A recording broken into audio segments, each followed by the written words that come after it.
Bonjour tout le monde, aujourd'hui je vais vous présenter la recette de mon millefeuille, un millefeuille pour 8 personnes. Une recette très simplifiée mais hyper bonne avec un millefeuille bien aéré, croustillant, gourmande. Et je vais vous montrer aussi les erreurs que j'ai faites pour que vous n'effaciez pas. Voilà, on se dit à tout de suite. Pour cette recette, il vous faut 3 pâtes feuilletées. Là, j'ai pris de la Herta, mais si vous avez de la pâte feuilletée Carrefour ou autre, hein, ça marche très bien aussi. Elle lève un peu moins bien, mais du moment que ce soit une pâte feuilletée au beurre. Ensuite, donc, il vous faut 5 œufs, 5 jaunes d'œufs, 2 paquets de sucre vanillé et 3/4 de litre de lait. Ensuite, en sucre, 150 g de sucre en poudre. J'en mets donc la moitié dans la préparation avec les œufs, le sucre, et l'autre moitié dans le lait. Ça, c'est pour faire la crème pâtissière.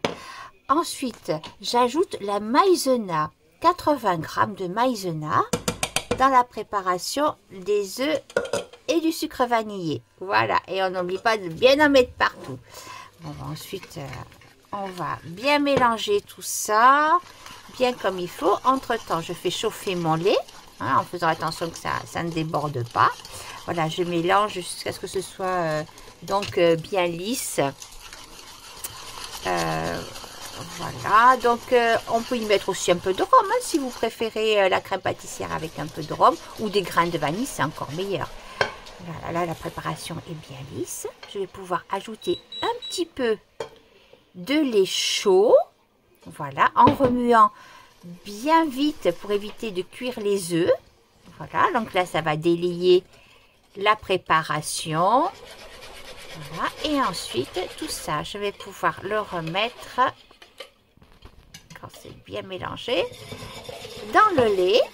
Voilà, c'est la crème pâtissière basique, hein. C'est très facile à faire, c'est super bon. Puis en plus la maïzena c'est bien plus léger que la farine, c'est vraiment très bon. Et donc là, environ à feu, pas fort, hein, mais pas trop faible non plus. Hein, on remue, là j'avais mis, je pense, à 7 ma plaque. On remue. Là, je voulais vous montrer du coup les blancs d'œufs, hein, que je garde pour le glaçage et puis pour faire d'autres pâtisseries. Donc là, on n'arrête pas de remuer la préparation de crème jusqu'à ce que ça s'épaississe. Donc là, on voit, ça commence à s'épaissir. Ensuite, ça va bloublouter, ça va faire des petits volcans. Hop, quand c'est bien, voilà, quand ça commence à bien chauffer, avant que ça éclabousse, ça va commencer à faire des bulles et on arrête la cuisson. Voilà, là, ça y est. Je prends la préparation, je mets un film contact parce que cette préparation du coup de crème, vous pouvez la faire la veille du montage de votre millefeuille, ça fait gagner du temps.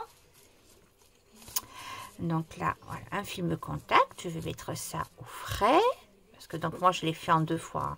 J'ai fait ça la veille et le lendemain j'avais fait le feuilletage. Voilà donc mes pâtes feuilletées. Donc mes 3 belles pâtes feuilletées. Elle est vraiment belle, la pâte Herta, quand même. Je fais pas de pub, mais c'est vrai qu'elle est belle.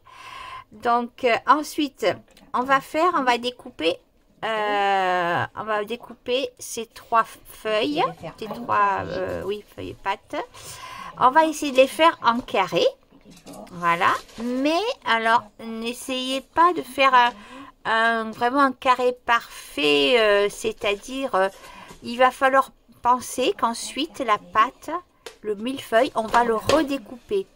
Donc il faut laisser un petit peu plus de marge que ce que vous voulez obtenir à la fin du résultat. Là, c'est pour ça en fait que les coins ils sont pas vraiment en angle droit, hein. J'ai laissé de la marge parce qu'ensuite quand on fait le montage, il faut tout redécouper, puis vous allez vous retrouver avec un tout petit millefeuille.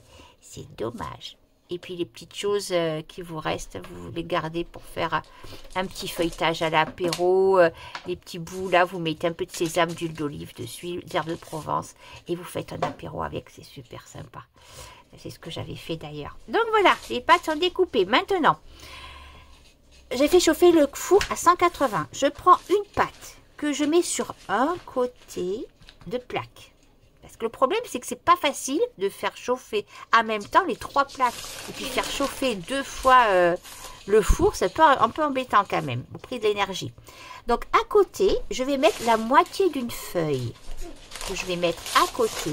Et je ferai pareil pour ma deuxième plaque. Donc là, je la prends.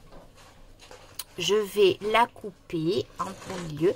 Et cette préparation là de feuilles découpées, on s'en servira pour le feuilletage du milieu. C'est pas bien grave, ça se voit pas. Et ça permet de faire cuire les 3 pâtes à une seule fournée. Voilà, donc là, hop. Voilà, là on peut mettre une plaque. Ensuite on fait la deuxième. La deuxième plaque, on enfourne. Voilà, donc là c'était sur une grille et là vous voyez la deuxième en dessous sur la plaque. Voilà, hop, et donc environ 40 minutes. Bon, pour le glaçage, alors le glaçage, vous mettez donc 2 jaunes d'œufs avec 200 g de sucre glace. Il faut surtout que ce soit assez épais. Donc ensuite, moi j'avais rajouté un peu de jus de citron et du citron vert, un petit peu hein, pour pas trop délayer. Et puis du zeste de citron. Voilà ce qu'on obtient. Et là encore, c'est un peu trop liquide. Je me suis fait un peu avoir. Donc n'hésitez pas à rajouter du sucre glace. Parce que si c'est trop liquide, c'est pas très joli. Bon, là ça va, mais c'était quand même un peu limite. Vous pouvez le mettre un petit peu au froid, votre glaçage aussi, mais vraiment pas longtemps. Hein. 5 minutes, parce que sinon il va durcir, ça va être galère à positionner après. Oui, là je montrais qu'en fait c'était les blancs d'œufs. Donc en fait quand vous le mettez après votre glaçage sur votre doigt, il faut vraiment pas que ça coule en fait hein. Voilà, donc entre temps les feuilletages sont cuits, on sort du four et alors là ils sont énormes. Alors il y a deux écoles. Il y a soit on fait comme ça, on laisse la pâte feuilletée pousser. C'est ce que j'ai fait. Sinon, il y a une deuxième école, c'est de mettre une autre plaque par-dessus pour éviter qu'elle lève. Mais moi, ce que j'aime vraiment, c'est quand le feuilletage est très épais. Et ensuite, après, vous allez voir, je vais l'écraser avec une spatule. Mais ce sera de toute façon bien plus aérien que si on met des pâtes feuilletées serrées, si vous voulez. Voilà, donc là c'est la première. Voilà, et donc là, hop, on écrase. Voilà, gentiment. Voilà. Alors, ça sent tellement bon, quoi, la pâte cuite au beurre. C'était très très bon. Voilà, donc on l'écrase, hein, mais pas non plus, on n'écrase pas non plus à 1 millimètre, il faut quand même laisser, voilà, la proportion. Il faut juste essayer que ce soit égal un petit peu partout. Voilà, avant de mettre la crème pâtissière. Et c'est là où j'ai fait une première bêtise, que je referai plus, hein, à force de faire des millefeuilles, hein, je vais arriver à perfectionner un petit peu la recette. C'est que la crème... bon, là en plus elle était froide parce que je l'avais fait la veille, il faut bien la remuer. Donc j'ai galéré un petit peu, mais j'aurais mieux fait, en fait, c'est de la pocher. Avec une poche à douille, c'est quand même plus facile. Donc là j'ai un petit peu galéré avec ma maryse, pardon. Avec ma maryse, mais bon, j'y suis arrivée, hein, mais bon, c'était un petit peu galère. En plus avec le feuilletage qui est quand même assez fragile, qui se colle à la maryse, voilà. Mais ça se fait. Si vous n'avez pas de poche à douille, c'est pas grave, on le fait. Et puis bon, là en plus, ma crème était bien froide. Donc voilà, la première est faite. Ensuite, on met nos 2 petits bouts, du coup, nos 2 petits bouts de pâte feuilletée qui sera le feuilletage du milieu. Voilà, donc non, il faut retourner, c'est pas dans ce sens-là. Allez, retourne, Franny. Retourne tes petites plaques. Retourne tes plaques feuilletées. Ah là là, voilà. C'est bon. Voilà, on va retourner. C'est plus facile quand même pour étaler le feuilletage après. Voilà, donc là, dans ce sens-là. Donc, pour étaler pas le feuilletage, la crème pâtissière. Voilà, on écrase bien. Tout pareil, hein, que ce soit assez égal partout. Alors, quand on fait le millefeuille au début, ne vous inquiétez pas, ça ressemble pas vraiment à un beau gâteau. Hein. C'est à la fin, quand on fait le glaçage et qu'on égalise, là c'est joli. Au début, bon voilà, ça donne ça. Hein. On en met un petit peu partout. Faut pas, surtout pas se décourager. Et là déjà, on voit l'épaisseur du millefeuille. Donc là, voilà, je remets la dernière pâte feuilletée, donc à l'envers, hein, pour avoir le côté plat sur le dessus, afin de pouvoir mettre après là le glaçage. Voilà. Hop. Voilà. Bien partout. Hop. Voilà. Et donc là ensuite on va pouvoir mettre mon glaçage qui était un peu trop... bah oui, un petit peu trop liquide quand même. Bon, j'aurais dû rajouter un peu. Quand on voit qu'il est trop liquide, il ne faut pas hésiter à rajouter du sucre glace, tout simplement. Après, il existe des glaçages aussi tout près, je crois, hein, dans les commerces. Mais là, franchement, c'est tellement facile à faire. Hein, parce qu'en plus, il vous reste du blanc d'œuf, donc vous mettez tout votre blanc d'œuf. Voilà. Et puis en plus, vous l'aromatisez avec le citron. Moi, j'adore avec le citron parce que le côté très sucré hein, du glaçage avec l'amertume du citron, ah, ça équilibre vraiment le goût. C'est super bon. Et le citron vert, moi, j'aime beaucoup. Il en faut peu. Et ça parfume très, très bien, quoi. Bon, évidemment, il faut prendre là, par contre, il faut vraiment prendre un citron bio, hein.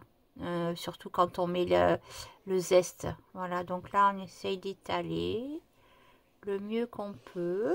Hop, aller sur les bords. Voilà, vous mettez tout. Après ça va couler, c'est normal, ça va couler un petit peu partout. Et votre gâteau, ensuite, là votre millefeuille, vous le mettez au frais. Avant, il faut prévoir. Alors, il faut prévoir de mettre sur une planche ou quelque chose à découper que vous puissiez mettre au frigo. Hein, parce que là, c'est pas le moment de l'enlever d'un plat à autre. Voilà, faire une bonne place au frigo. Voilà, et ensuite, là, il revient du frigo. Et donc, on prend du chocolat. J'avais mis quelques carrés au micro-ondes. Et c'est là où ça a été un peu catastrophique. J'étais pas prête, je l'ai refait réchauffer, ce chocolat. Et du coup, il était un peu granuleux. Il n'était pas beau. Franchement, il n'était pas beau. J'aurais mieux fait, pareil, mettre peut-être un peu de beurre. Et faire... là, j'avais mis quelques carrés, mais faites-le carrément avec presque 100 grammes de chocolat. Et il faut faire un petit trou. Et entraînez-vous, du coup, sur une assiette pour faire les petites lignes. Donc, vous faites un tout petit trou. Voilà, c'est ce que j'essaie de faire. Et le problème, j'ai pas géré hein, du tout, mais vous allez voir. Je vais me rattraper quand même. Mais j'ai eu un petit peu peur quand même. Parce que là vraiment, de rater la dernière étape, ça fait un peu râler. Donc là, voilà. Le trou était pas assez grand. Donc, j'arrivais pas, du coup, à faire le chocolat. Et du coup, en poussant un petit peu plus, non, j'ai essayé de refaire un petit trou. Hop. Et là, attention, bam. Non, c'est encore un petit peu après. Alors, là, hop. Je refais un trou qui, du coup, était bien trop gros. Et là, catastrophe. Voilà. Là, j'ai eu un peu peur d'avoir vraiment tout raté. Mais bon, ça a été. Donc, vous faites des lignes assez larges. Hein. Voilà, des espacements parce que vous allez voir qu'on refait après des lignes perpendiculaires. Voilà, vous voyez, j'ai eu peur hein, de tout rater. Bon. Mais après, voilà, on peut toujours essayer de sauver quand même hein, quelque chose. Et puis voilà, c'est un gâteau familial. Hein. Voilà, donc hop. Donc là, en ayant fait ça avec le dos d'un couteau, j'essaie de, voilà, de rapprocher un petit peu cette grosse ligne. Et ensuite, ben, j'ai décoré avec un petit peu de citron vert, voilà, pour cacher un peu la misère. Mais apparemment, personne ne s'en est aperçu. Donc, avec le dos du couteau, vous faites donc des lignes perpendiculaires, donc dans un sens, voilà. Vous pouvez laisser comme ça, mais le mieux pour avoir le beau visuel, voilà, vous refaites à l'intérieur, dans l'autre sens. Voilà, vous refaites des petites lignes. Ça fait les petites picots très jolis, caractéristiques du millefeuille. Voilà. Bon, alors là, du coup, on a quelque chose de fait, mais il va falloir l'égaliser, le faire joli, ces millefeuilles. Donc, on prend le couteau, mais un couteau à pain, hein, un couteau avec des dents. Et là, on égalise bien les angles pour faire un carré. Ma petite assistante d'Ashka est toujours avec moi. Voilà, on essaie de bien égaliser. Et alors, tout ce que vous égalisez, je ne vous explique pas, que vous me mettez ça dans une assiette et vous vous régalez. Voilà, ça fait patienter le moment où on mange le millefeuille. Voilà, vous pouvez vous régaler. Et quand votre four, si votre four est encore chaud, je vous dis, avec les petits bouts de pâte feuilletée, faites vos petits feuilletés d'apéro. Voilà. Et donc voilà, le millefeuille est égalisé. Il est prêt, vous pouvez décorer comme vous voulez. Voilà notre bon petit millefeuille, on s'est bien régalé entre amis. On en a eu pour plusieurs fois et au bout de 2 jours, il est toujours extra bon. Je vous embrasse et je vous dis à bientôt pour une prochaine vidéo. À vous de jouer maintenant et n'oubliez pas de me mettre en commentaire ce que vous avez ressenti de cette vidéo. À très bientôt.